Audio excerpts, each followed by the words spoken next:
Amis lecteurs et lectrices, bonjour. Pentecôte 2020, vivre le déconfinement comme une grâce de l'Esprit Saint. C'est la manchette du numéro 1558 de l'hebdomadaire catholique La Croix du Bénin. En effet, la pandémie de coronavirus a obligé les chrétiens de toute la planète à innover pour célébrer Pâques. Ils ont inventé de nouvelles manières de se rassembler tout en respectant les règles de distanciation sociale. C'était l'heure du culte authentique et des églises domestiques, déclare le père Henri Azankousso, aumônier diocésain des groupes à dévotion charismatique.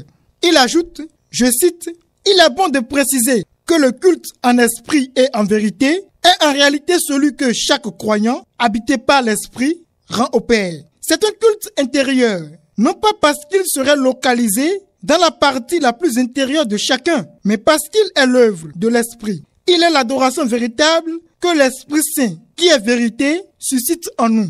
C'est un culte qui provient de sa présence et de sa permanence en nous.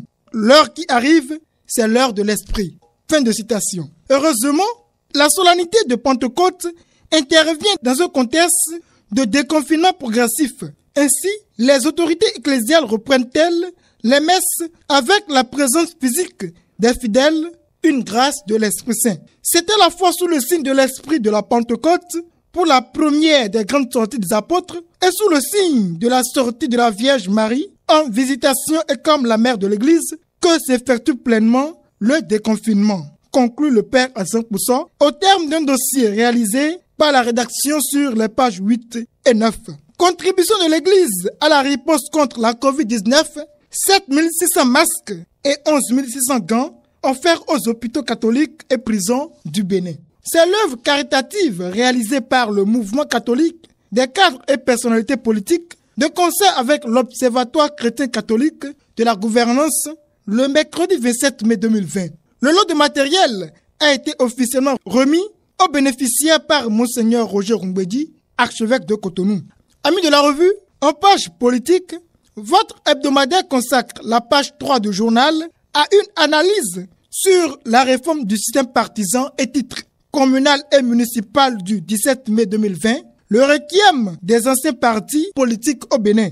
Une nouvelle ère s'ouvre pour le renouveau démocratique où le PRD, seul rescapé des partis classiques créés au lendemain de la conférence nationale de février 1990, est out de toutes les structures de décision car il n'a aucun élu, même dans son fief à Porto Novo. Et au journal d'écrire, je cite, « L'Union progressiste et le bloc républicain qui passe aujourd'hui pour les deux grands partis politiques soutenant le gouvernement Talon ne feront pas exception à la règle. Incontestablement, leur durée de vie est égale à celle que le président Talon passera au pouvoir. C'est dire au mieux, en 2026, à la fin d'un éventuel dernier mandat du locataire du palais de la Marina, ces formations politiques vont disparaître au profit d'autres.